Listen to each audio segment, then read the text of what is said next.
Los sismos, una liberación intensa de energía. Llamados normalmente terremotos, los sismos se producen cuando la superficie del globo es sacudida por una descarga de energía que nace en las profundidades de la Tierra. El movimiento de las placas de la litosfera, que se desplazan de 1 a 18 centímetros cada año, y las enormes tensiones que acumulan en los puntos de coincidencia son los responsables directos de la actividad sísmica. Los sismos se manifiestan principalmente en las regiones volcánicas y en proximidad de cadenas montañosas jóvenes, en el borde de las placas. Se estima que en casi 1 millón el número de sismos que sacuden de la Tierra cada año, pero solo un 5% de ellos se perciben. Los otros son de una magnitud demasiado débil. Cuando se producen en un ambiente urbano, los terremotos causan auténticos desastres, ocasionando a veces la muerte de miles de personas. La ciencia que estudia los aspectos relacionados con la concurrencia de temblores de tierra, terremotos o sismos se denomina sismología. Esta es una ciencia joven, puesto que gran parte de sus métodos e instrumentos de observación fueron desarrollados a lo largo del siglo XX. A pesar de esto, la sismología ha logrado avances notables. Quizá una de las más valiosas contribuciones al entendimiento de nuestro planeta lo constituya su aportación a la llamada tectónica de placas. Los terremotos tectónicos resultan de liberar el esfuerzo acumulado cuando ocurre una ruptura de la corteza. Esta ruptura coincide en realidad con la descarga de las tensiones de las rocas que se rompen. Los terremotos se clasifican generalmente por su profundidad. Superficiales, si su profundidad es menor a 70 kilómetros, intermedios, de 70 a 300 kilómetros, y profundos, más de 300 kilómetros. No se conocen terremotos a más de 720 kilómetros de profundidad. Los terremotos también pueden ser causados por actividad volcánica o explosiones inducidas, por ejemplo, bombas atómicas. A este tipo de terremotos no se les puede aplicar el método elástico de los terremotos tectónicos. La energía liberada no es energía cinética almacenada, sino energía químico-física, la cual impone una tensión repentina que localmente excede la tensión de las rocas y no conlleva el esfuerzo acumulado significativo cuando las rocas ceden a las tensiones impuestas. El hipocentro o foco real de un movimiento sísmico se encuentra generalmente entre 7 y 30 kilómetros de profundidad.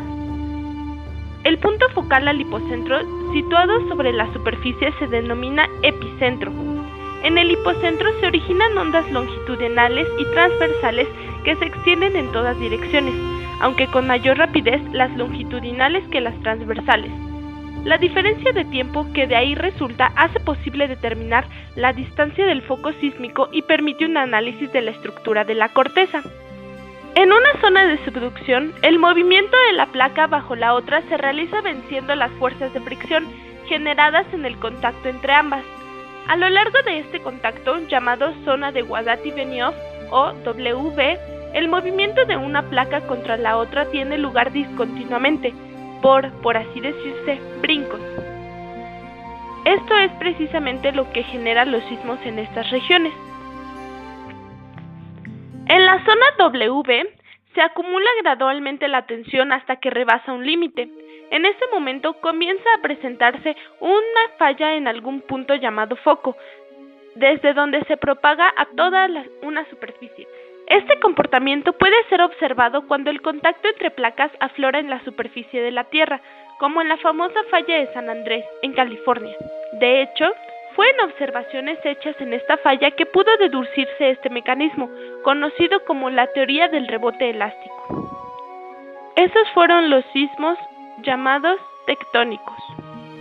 Otro tipo de sismos está asociado a fenómenos locales, como la actividad volcánica. Cuando una roca es sometida a una fuerza pequeña por un tiempo corto, la roca se deforma, pero al cesar la fuerza recupera su forma original. Sin embargo, cuando la fuerza a que se somete el material es mayor que su resistencia, este se rompe o falla a lo largo de un plano que es llamado plano de falla. Si existe un plano de falla preexistente, una nueva ruptura tendrá a presentarse en el mismo lugar porque este es un plano debilitado por rupturas anteriores. Ondas sísmicas. Las ondas compresionales y transversales han sido llamadas P y S respectivamente Son también conocidas como ondas internas porque se propagan en el interior de un sólido elástico. Además de estas dos clases de ondas, existen otros dos tipos de gran importancia llamadas ondas superficiales por los motivos que veremos a continuación. Cuando un sólido posee una superficie libre, como la superficie de la Tierra, pueden generarse ondas que viajan a lo largo de la superficie. Estas ondas tienen su máxima amplitud en la superficie libre, la cual decrece exponencialmente con la profundidad y son conocidas como las ondas de Rayleigh, en honor al científico que predijo su existencia. Las fallas varían en su extensión desde unos cuantos milímetros hasta cientos de kilómetros. La mayoría de las fallas producen desplazamientos sucesivos que se calculan en tiempo geológico. Cuando ocurre un terremoto, la roca de una parte de la falla se desliza súbitamente hacia otra. La superficie de la falla puede ser horizontal o vertical o tener un ángulo arbitrario. La licuefacción es originada por el reacomodamiento de las partículas sólidas o granos como resultado de las vibraciones producidas por un sismo. Al reducirse los espacios intergranulares se incrementa la presión de los poros, por lo que la presión de contacto entre los granos disminuye, al igual que la resistencia del suelo. Como consecuencia, el suelo se comporta como un líquido denso y en algunos casos las estructuras enterradas pueden llegar a flotar. Por otro lado, el agua es desplazada hacia la superficie y arrastra partículas del suelo que se acumulan en forma de pequeños volcanes de arena. Esta es una de las más típicas y claras evidencias superficiales de la licuefacción. Sin embargo, hay otras evidencias como son agrietamiento del suelo, asentamientos diferenciales y desplazamientos laterales del suelo. La licuefacción trae como consecuencia que las obras de ingeniería ubicadas sobre ellos, como los rellenos compactados de carreteras, se fracturen y cedan, ocasionando rupturas y grandes grietas. Las réplicas son pequeños temblores que ocurren después de haber ocurrido un terremoto más poderoso y cuya ocurrencia puede durar días o años hasta que la actividad sísmica vuelva a tornarse normal. El sistema de fallas de San Andrés es indudablemente el más estudiado del mundo. A lo largo de los años, las investigaciones han demostrado que se produce el desplazamiento a lo largo de segmentos discretos que tienen una longitud de 100 a 200 kilómetros. Además, cada segmento de falla se comporta de una manera algo diferente a los otros. Algunas secciones de la falla de San Andrés muestran un desplazamiento lento y gradual conocido como reptación de falla. Otros segmentos se deslizan de manera regular, produciendo terremotos de magnitud pequeña a moderada. Aún otros segmentos permanecen bloqueados y almacenan energía elástica durante centenares de años antes de romperse, provocando grandes terremotos. Este conocimiento es útil cuando se establece el riesgo sísmico potencial de un segmento dado en la zona de la falla. Las fuerzas tectónicas a lo largo de la zona de la falla de San Andrés, que fueron responsables del terremoto de San Francisco de 1906, todavía siguen activas. En la actualidad, se utilizan haces de láser y técnicas basadas en el sistema de posicionamiento global GPS para medir el movimiento relativo entre los lados opuestos de esta falla. Estas determinaciones revelan un desplazamiento de 2 a 5 centímetros al año. Aunque parece un movimiento lento, a lo largo de millones de años produce un desplazamiento sustancial. Los terremotos que se producen a lo largo de las fallas con desplazamiento horizontal, como las fallas que forman el sistema de fallas de San Andrés, son, en general, someros, con profundidades focales inferiores a los 20 kilómetros.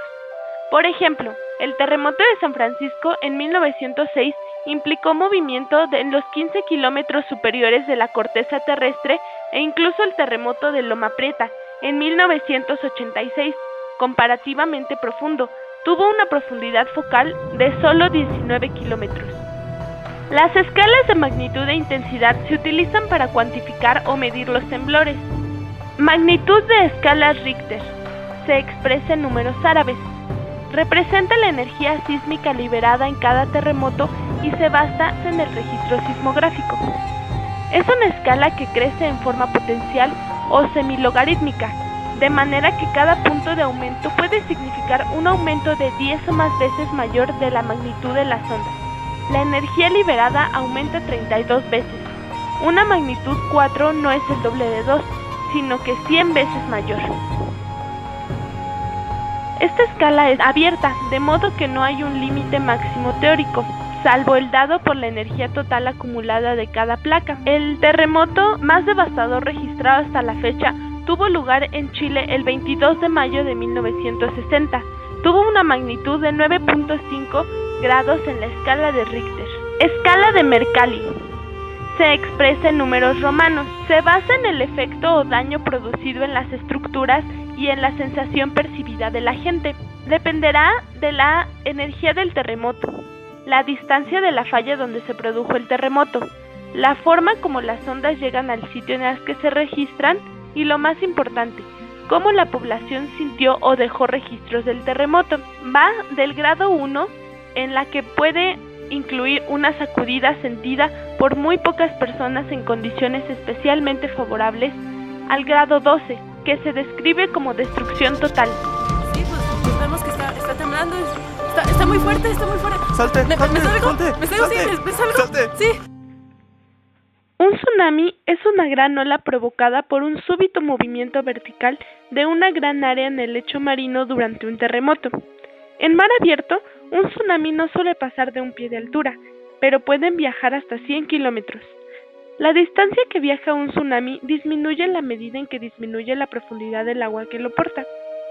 En el Océano Pacífico Central, donde la profundidad del agua es cerca de 5 kilómetros, las velocidades de un tsunami pueden llegar hasta casi 700 kilómetros por hora. Cuando un tsunami se acerca a la costa, aumenta la altura de la ola, que puede alcanzar los 80 pies.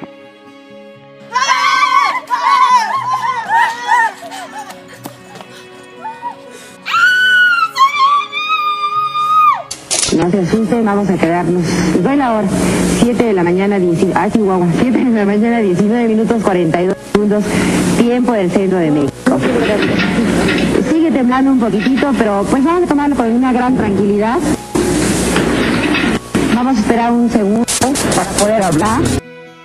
El terremoto de 1985 en México, ocurrido a las 7:17 horas del jueves 19 de septiembre de 1985, alcanzó una magnitud de 8.1 en escala de Richter. El epicentro se localizó en el Pacífico mexicano, cercano a la desembocadura del río Balsas, en la costa del estado de Michoacán, y a 15 kilómetros de profundidad bajo la corteza terrestre.